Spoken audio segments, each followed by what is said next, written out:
So for our last panel discussion here, it would be on the topic of marketing real estate to global investors. Please welcome our speakers, Mr. Jack Huang, President of ERA Taiwan, Dr. Vitaly Berezka, Managing Partner at Signax, FIABCI Emirates, Ms.Juvy Vargas, President of PFRESP, and Dr.Sopon Pornchokchai, the President of FIABCI-Thai as a moderator. So how to do marketing to global market something. So this is very important so that we can sell real estate abroad. We can sell to the moon, to the Mars.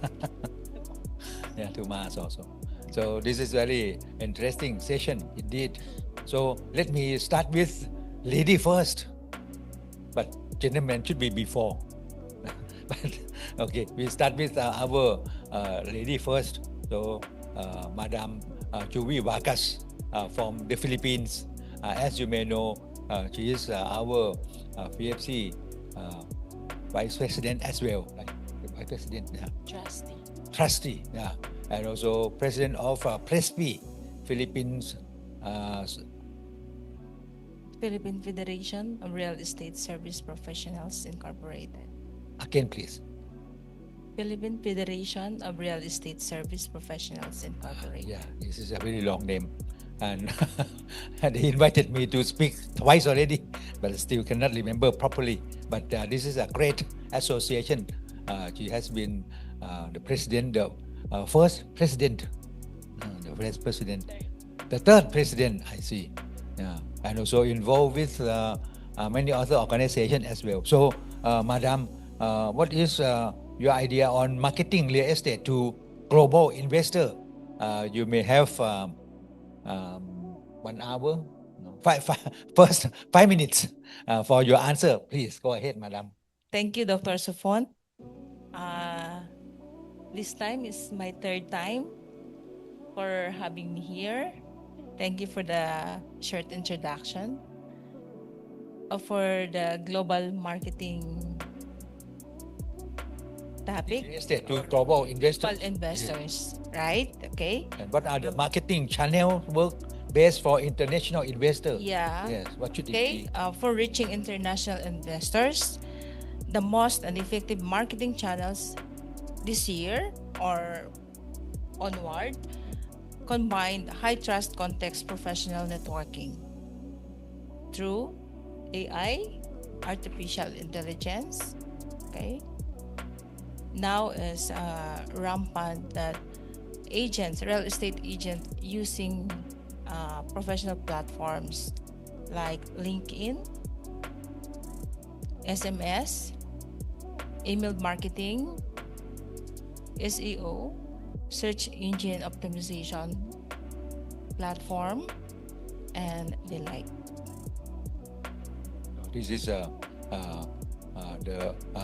what we call the channels that we work based. Yeah. You use TikTok as well? I'm shy. Maybe she's a TikTok movie star or something.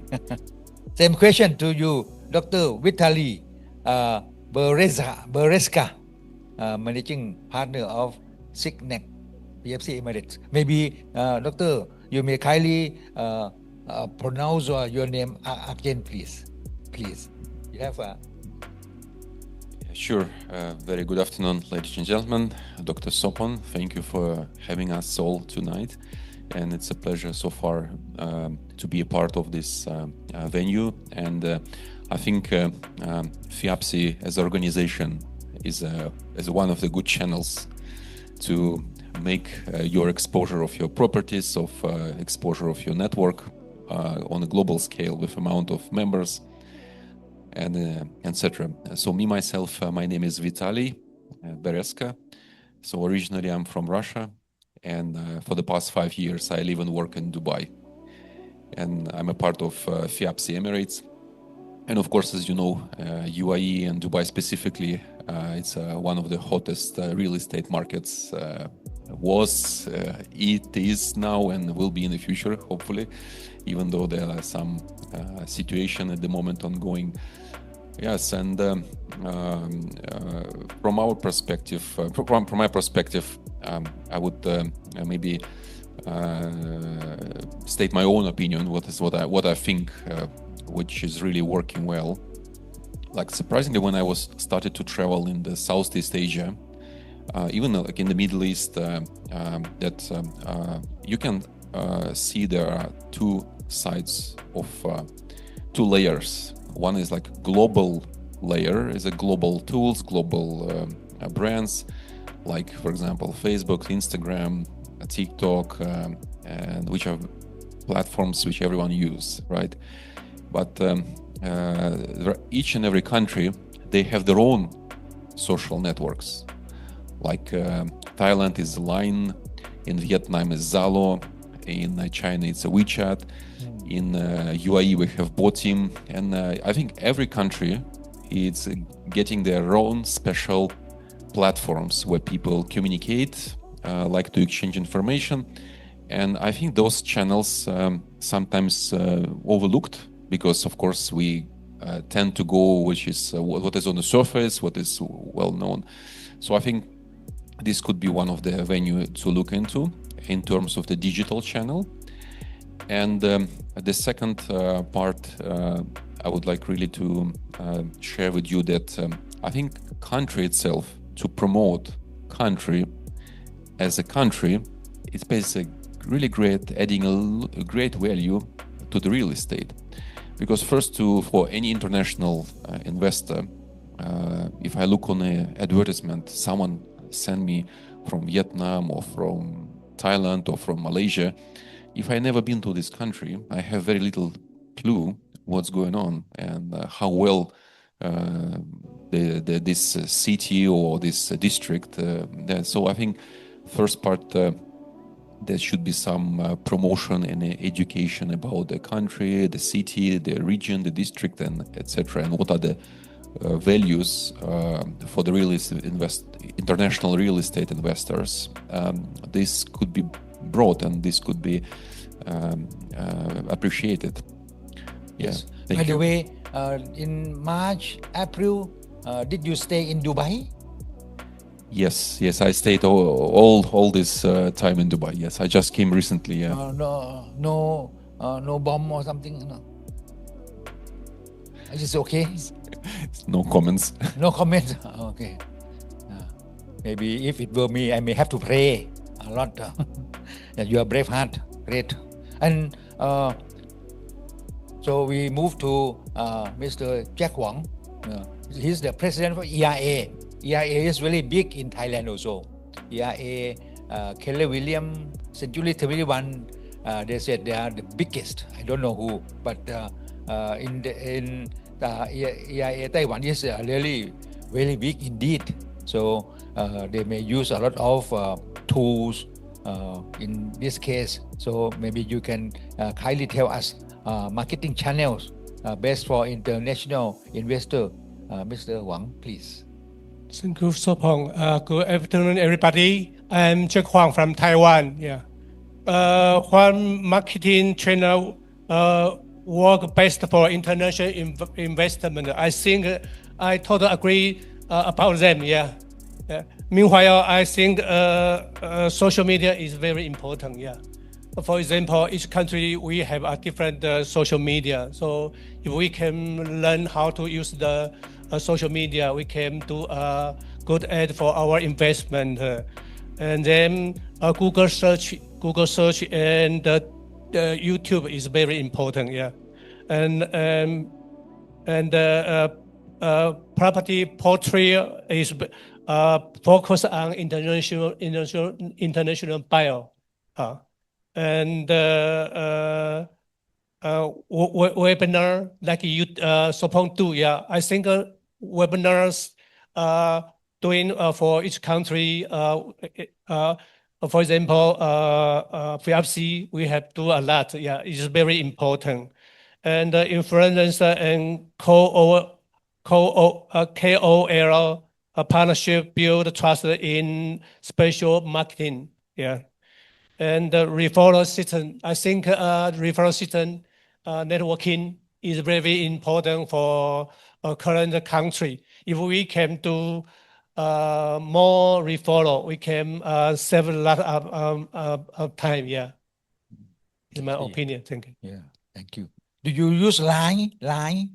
Yeah, I use Line. Yeah, a lot. Yeah. A lot in Thailand. Line is prevails. Yeah, Oh yeah. Line. Yeah, Line and Facebook and Instagram. Yeah.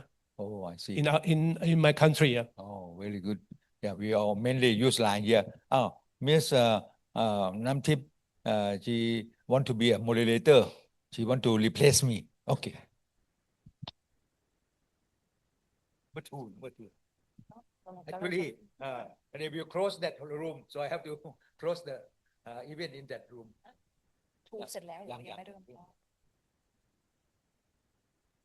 Now, to proceed to our next question, I would like to ask each speakers, what do you think about this question? How important is AI and technology in real estate marketing? Again, AI and technology are critically very important to real estate agents nowadays. Yeah, this will help reach out the client, investors, where they are now, maybe here in Thailand. I think everyone is Then I personally meet them tonight or maybe late this afternoon to invest in our country, Philippines, specifically in General Santos City, Mindanao. So to start with the question is how AI could help. I would really emphasize I do also train real estate brokers how to use AI, and we have a special course in Abu Dhabi which we're upskilling local professionals to use an AI, and one of the things we teach them is what not to do. That's actually AI could help you a lot, but it also could ruin you a lot. So, for example, such thing is automated outreach. Yeah, it could be good because you can send, 1,000 emails to your prospective base, and you can send another emails automatically. Versus before you have to do it all manual, you have to look in your customer relationship database, you need to extract the emails. But not personalized outreach, people maybe will read it between the lines that it was done automatically, and it doesn't have your personal style. If it's too much machine written, it appears to be a little bit like watery text, and the content may be sometimes not so good. So this is one thing. Another, sometimes we recommend not to overuse like image creation by the AI, because those images are also tend to be very easily recognized by the people. You see how its image is too artificial. It was generated by the AI. So it's rather to using like real photos of the project or like generated from professional architectural drawings and plans. Yeah, this may be two things which you need to be very careful before using an AI, and not let to replace you, because nowadays a lot of talks will replace some profession. Hopefully real estate will be the last one in this role, but nevertheless this tendency is going on. So I think for any professional, it's very important to keep its own authenticity, own style, own appearance, own creation, because a lot of things will be done automatically, of course. So for real estate agents, there are a few practical tools which could help them. So of course, some automations. Again, if you're dealing with the wider client customer base, some processes like the lead collection, lead generation could be automated. Another one which became very useful is a posting automation. So if you post your properties on the portals, you can have automated tools which can enhance pictures, like removing some objects, blurring like car plates or some people's faces to make them compliant with the local regulation, etc. You can also speed up of writing the text, the description for different audience, maybe like different age group, different regional groups, etc. This is very helpful. What we've seen and been using in Dubai. Thank you. Thank you. I think AI technology can do such virtual tours, virtual and draw video and AI chatbots, and CRM automation, CRM, and data-driven advertising, and digital transaction system. So I think AI can help marketing identify which buyer are most likely to invest and what type of property they prefer, and when they are ready to make decisions. So I think AI can do a lot for us. Thank you. So AI can help us in marketing and customer relationship management, but don't overuse it or we will lose human touch, right? Okay, for the next question, what do you think is what content attracts overseas buyers most efficiently? Or in terms of marketing to overseas international buyers, what kind of contents that would be able to attract them?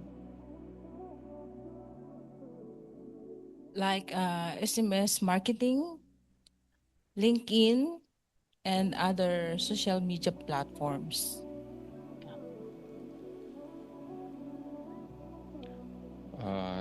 Content-wise, we've been experimenting a lot. What are the best use for how to promote the properties? So of course you can put a very nice short video like reels and or like 60 seconds shorts on YouTube, having like stunning visuals, like a seashore, beautiful renders, etc. But I'm afraid in the current amount of the advertisement, that can be lost because they all look the same. It's all the same shoreline, all same palms, the same buildings, and you don't know what's the difference between, I don't know, Phuket or Bangkok. That's maybe a challenge. So I think one of the very good content which has been created is created by bloggers. This is why we in UAE there are a lot of bloggers, and they like to tell the stories, and they like to put themselves in this experience. In real estate developers, they calling those bloggers.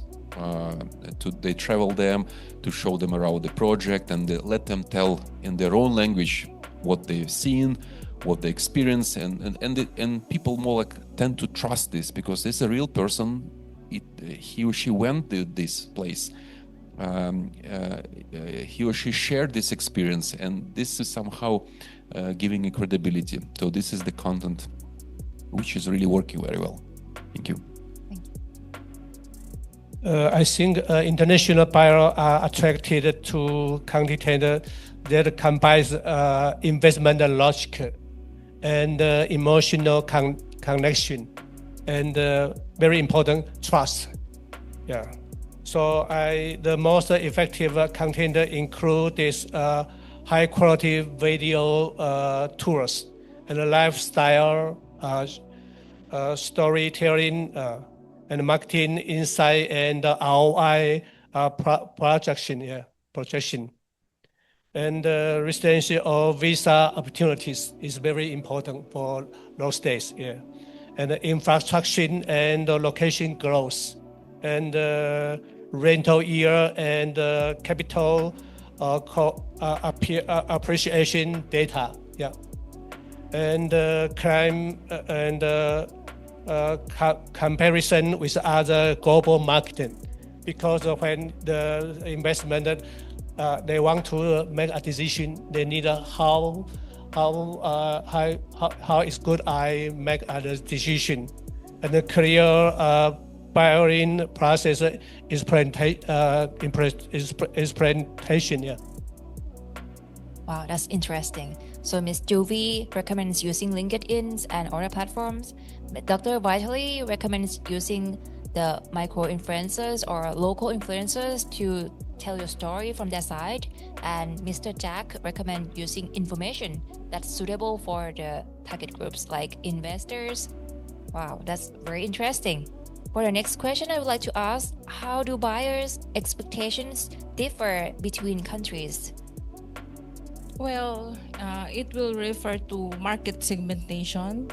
First, we will know the culture and the beliefs of every cultural buyer. Yeah. And of course, location and the investment cost of the project. Yeah. Thank you. Of course, regional and cultural aspects are very important for international buyers, and there are maybe two groups of the buyers. Either they planning to buy as an investment property. Those maybe are less selective in terms of culture. They're more like focusing on the commercial part. Is what the kind of ROI and like expenses and maintenance, like more like in the numbers. Then rather than on the environment. But another type of buyers who are focusing or maybe like to long-term residency, or maybe like planning for retirement in certain like resort area, they of course considering a different perspective than is selecting the property. And I think this has to be different messaging towards these two groups, at least like on a bigger scale, bigger level separation of their interest. So maybe one interesting thing to share is that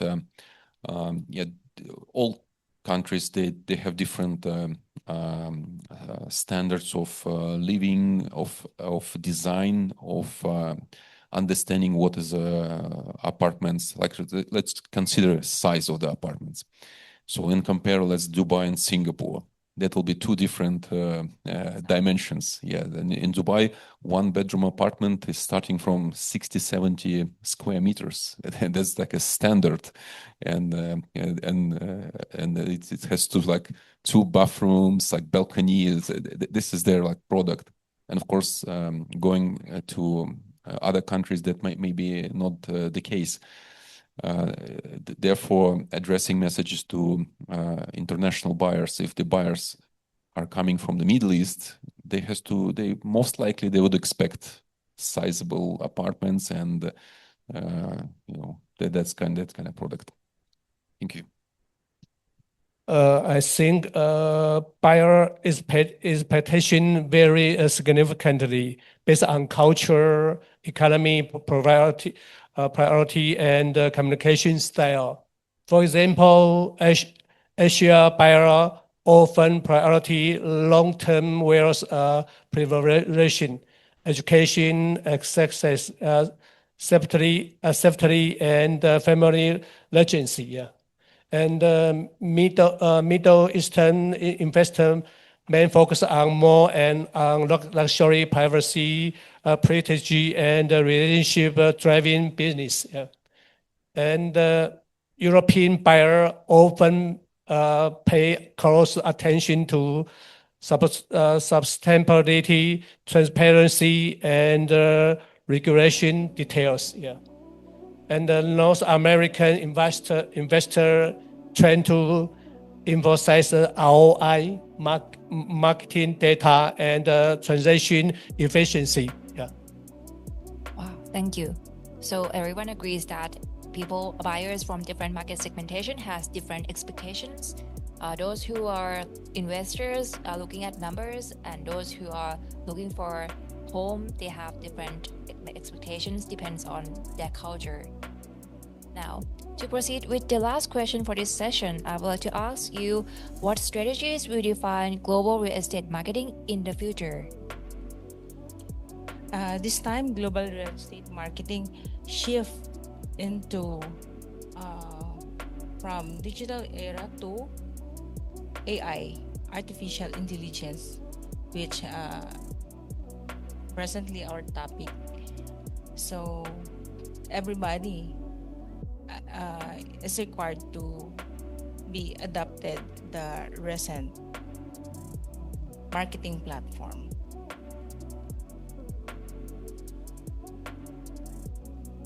So maybe one of the because I'm representative of the technology company, so maybe I would shift this a little bit to the tech side, because the current situation in the world that is going back and forth, black and white, and like changing so fast. They call it like VUCA or BANI, like this kind of brittle, unpredictable world.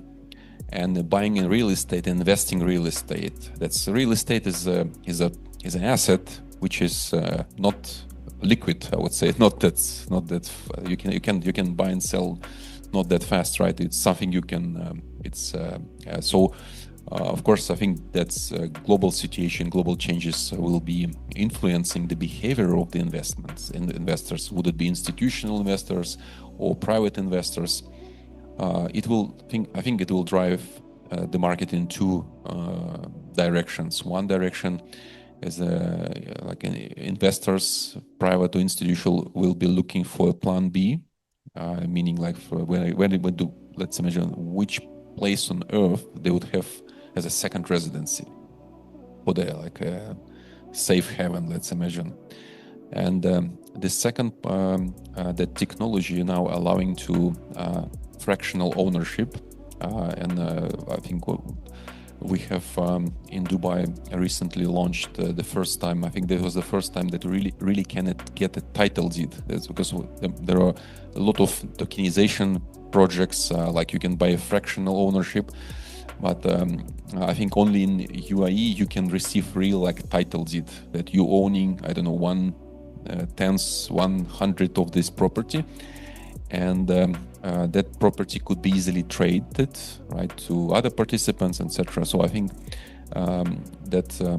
and of course it's the market is becoming very attractive for international buyers. So if I'm a real estate investor and I go, okay, I can buy in this country, I can buy in this country, and I don't need like to own the whole thing myself. I don't carry all the risk in terms of owning it and insuring, etc. So there's always a professional project management company.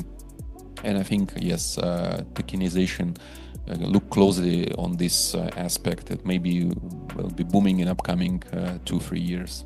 Thank you.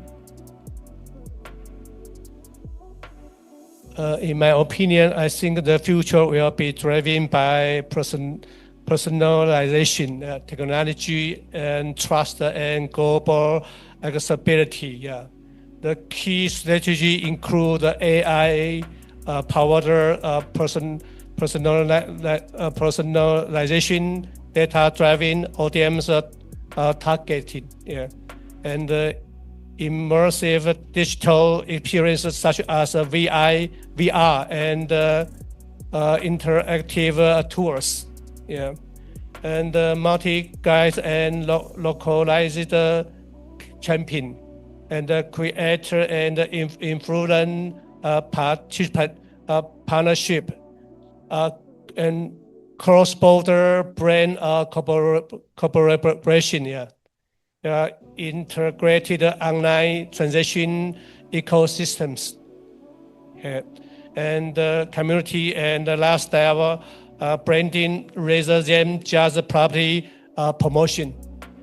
Yeah, it's my opinion. Thank you. Thank you so much. So I think every speakers agree that we have to be very adaptive in this rapid changing world, whether we use different marketing tools, or we use personalization, or we have to keep track of new technologies that is happening in this world. So that's a very interesting session for today. Thank you so much for every speakers today. At this time, I would like to invite Mr. Nanda Jo, Chairman of MRPDA, to present the token of recognition to our speakers.